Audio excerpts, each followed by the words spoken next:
दशकापासून असेल किंवा आजचं युग असेल, आपल्याकडे जिकडे तिकडे राजकीय आणि धार्मिक वारे सर्रास व्हायला लागतात। समाजात घडवल्या जाणाऱ्या सामाजिक धार्मिक दंगली, धार्मिक तेढ यामुळे समाज हा दुभंगला जातोय आणि निर्माण होतीये ती फक्त अशांतता। मग तो बाबरी मस्जिदीचा प्रश्न असेल किंवा राम मंदिराचा, जालियनवाला बाग हत्याकांड असेल किंवा पालघरची साधू हत्या आणि अशा इतर घटना। मग या सगळ्यांमधून आपल्याला भारतीयत्वापेक्षा जातीयवाद हा किती उच्च आणि माणसापेक्षा धर्म किती श्रेष्ठ हेच प्रकर्षाने जाणवायला लागते। पण यामुळे मात्र धर्माच्या चौकटी बाहेरच्या शांतता जोपासणाऱ्या माणुसकी धर्माचा सर्वांना विसर पडलेला आहे।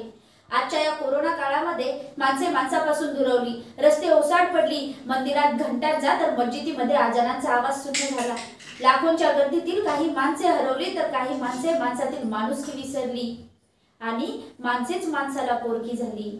मग अशा या परिस्थितीमध्ये खरी गरज आहे ती माणसाला माणसाच्या आधाराची, धीराची, सांत्वनाची आणि माणसातील माणुसकी जागी करण्याची। आणि म्हणूनच आज साने गुरुजींच्या खरा तो एकची धर्म या प्रार्थनेची आणि त्या प्रार्थनेच्या मूळ उद्दिष्टाची आठवण करून देण्यासाठी मी घोंगडे पूजा बाजीराव आपल्या समोर विषय मांडतीये, खरा तो एकची धर्म। मग मुळात विषयाला सुरुवात करताना धर्म म्हणजे काय हे ते सांगणे मला अतिशय गरजेचे वाटते। मग धर्म म्हणजे एका विशिष्ट पद्धतीने जीवन जगण्याचा, अनुभवण्याचा मार्ग। धर्म म्हणजे आचरणाला असलेली विचारांची जोड आणि संस्काराला असलेली माणुसकीची ओढ। धर्म म्हणजे आपुलकीचा श्वास, नैतिकतेचा ध्यास आणि तत्वांवरील विश्वास। आपण माणूस आहोत याची वेळोवेळी करून दिलेली जाण आणि अरे माणसा निदान माणसाशी तरी माणुसकीने वाग याचं प्रत्येक सामाजिक ग्रंथातून दिलेलं ज्ञान म्हणजे धर्म। ज्या वर्तनाने संपूर्ण मानव जातीचे कल्याण होईल ते वर्तन शिकवणारा तो विचार म्हणजे धर्म। मग कवी शिव मंगलसिंह सुमन यांनी खूप सुंदर शब्दात म्हटले आहे, जाती पाती से बड़ा धर्म है, ध्यान धर्म से बड़ा कर्म है, मगर सबसे बड़ा यह छोटा सा इंसान है। आणि म्हणूनच माणुसकी जोपासणारा, माणसाच्या अंतःकरणात ईश्वराला पाहणारा जो धर्म तो खरा मानवता धर्म। पण माणसाने मात्र धर्म हा स्वतःच्या सोयीप्रमाणे वाटून घेतलाय आणि माणसाच्या संकल्पनेतील धर्माच्या चौकटी बाहेरच्या माणुसकी धर्माचा मात्र आज कुठेतरी लोप पावत चाललाय। आणि जगाला प्रेम अर्पावे हे माणुसकी धर्माचे मूळ उद्दिष्ट आज आपल्याला खूप कमी प्रमाणात साध्य होताना दिसते मित्रांनो। जगातील कोणताच धर्म भेदभावाची शिकवण देत नाही, पण तरी आपल्याला आजच्या काळामध्ये माणसंही जाती भेदावर टीका टिप्पणी करताना दिसतात। मग अशा माणसांना संबोधताना विनोबा भावे धर्माचा अतिशय मार्मिक शब्दामध्ये वर्णन करतात। ते म्हणतात, धर्म हा मातेप्रमाणे श्रेष्ठ आणि पवित्र असतो आणि जो खरा मातृभक्त असतो तो कोणत्याच मातेची निंदा करत नाही। मित्रांनो, मला असं वाटतं या सृष्टीवर असणारी प्रत्येक गोष्ट इथं जगताना स्वतःचा असा दानतेचा, स्वतःचा स्वधर्म उराशी बाळगून वावरत असते। उदाहरण घ्यायचं तर झालं तर बघा ना, प्रत्येक माता ही किती निरपेक्षतेने आपल्या बाळांचं संगोपन करते। वृक्ष त्याला पाणी घाला नका घालू तरी निरपेक्षतेने त्याच्या दानाचं कार्य अविरतच करत असतात। त्याचबरोबर भुकेल्याची भूक भागवणं हा अन्नाचा धर्म, तर मनोभावे रुग्णांची सेवा करणं हा डॉक्टरांचा धर्म। मग या सगळ्यांमधून उदाहरणांमधून आपल्याला हेच निदर्शनास येते की एक माणूस सोडला तर इतर सर्व गोष्टी हा आपला धर्म निस्वार्थपणे जोपासत माणूस नसतानाही माणुसकीचं दर्शन आपल्याला घडवतात। पण माणूस मात्र हा स्वतःच्या स्वार्थाच्या अग्निकुंडात अखंड बुडालेला।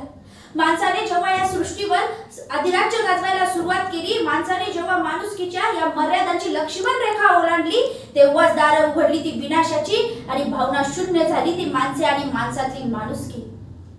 आणि हे आजकाल आपल्याला कित्येक घडणाऱ्या घटनांमधून बघायला मिळते। मग ते केरळमधल्या पलक्कड मधील त्या गरोदरीण हत्तीनीची केलेली अमानुषपणे हत्या असेल किंवा मग तिकडं प्रयागराजमध्ये लाखो शव हे गंगेमध्ये वाहत येत आहे हे बघायला मिळताच त्या शवावरील चादरी आणि रोवलेले बाबू काढून नेण्याचा प्रकार असेल। अहो, आपल्याकडचेच उदाहरण घ्या ना, एकीकडे आपल्याला वैद्यकीय सेवा ही जीवाची पराकाष्ठा करताना दिसतीये, पण दुसरीकडे मात्र केवळ पैसे लाटण्यासाठी एका मृतदेहावर 3 दिवस उपचार केल्याचा नांदेडमध्ये प्रकार असेल किंवा मग तिकडे साताराच्या कोविड जम्बो सेंटरमध्ये मृतदेहाच्या अंतिम दर्शनासाठी पैसे मागितल्याचा प्रकार असेल।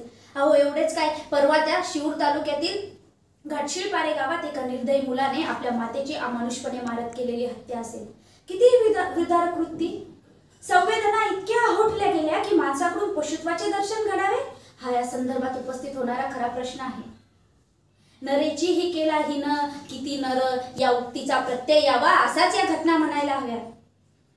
एकीकडे असे सगळे घडत असताना दुसरीकडे मात्र समाजात अशी काही माणसे आहेत जे आपल्या माणुसकीच्या वागणुकीमधून हरवलेल्या माणुसकीच्या मशाली पेटवण्याचे कार्य करत आहेत। मग ते केरळमधल्या पलक्कड मधीलच एका रुग्णालयात मुस्लिम महिला रुग्णांसाठी हिंदू महिला डॉक्टरने इस्लामिक प्रार्थना वाचत मजहब नहीं सिखाता आपस में बैर रखना या ओळीचा प्रत्यय देऊन माणुसकी दाखवून दिली। तर दुसरीकडे सेलूमध्ये मुस्लिमिक युवकांनी कोरोनाने निधन झालेल्या एका हिंदू महिलेवर अंत्यसंस्कार करून हिंदू मुस्लिम ऐक्याचं उदाहरण देत जगाला आठवण करून दिली की तू हिंदू बनेगा न मुसलमान बनेगा, इंसान की औलाद है इंसान बनेगा। आणि अशा इतर कित्येक घटना मग अगदी इतिहासामधील डॉक्टर बाबासाहेब आंबेडकर, ज्योतिबा फुले, संत ज्ञानेश्वर, संत महाराज, संत तुकडोजी महाराज, मदर तेरेसा, सिंधुताई सपकाळ, शिवाजी महाराज, प्रभू रामचंद्र अशा अनेक महंतांनी आपल्या कार्यातून आपल्याला माणुसकी म्हणजे नेमकं काय आणि माणुसकी हाच खरा धर्म आहे हे संपूर्ण जगाला पटवून दिले। मग आजच्या या जगामध्ये आपल्याला गरज आहे ती अशा दीपस्तंभांचा आदर्श घेण्याची।